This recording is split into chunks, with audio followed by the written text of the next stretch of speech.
Hello Udayji. थांब थांब ती नको. मी आता कळंबमध्ये आलोय. मी एकनाथ शिंदे बोलतोय. उदयजी तुम्हीच का मंत्री?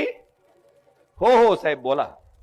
मी आता कळंबमध्ये आलोय आणि कळंबच्या लोकांची एक समस्या आहे. इथलं एक हलगड दूध देत नाही.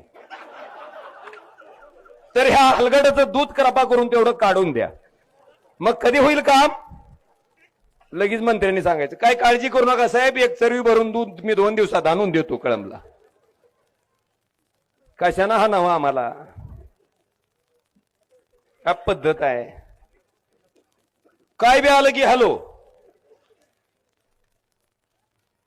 जी काम करायचंय, ज्या पदावर बसवलंय, पुन्हा ती तिजोरीच्या चाव्याचं तर लय अवघड आहे. शेट एक म्हणी माझ्या माणसाला काट मारली तर तुमच्या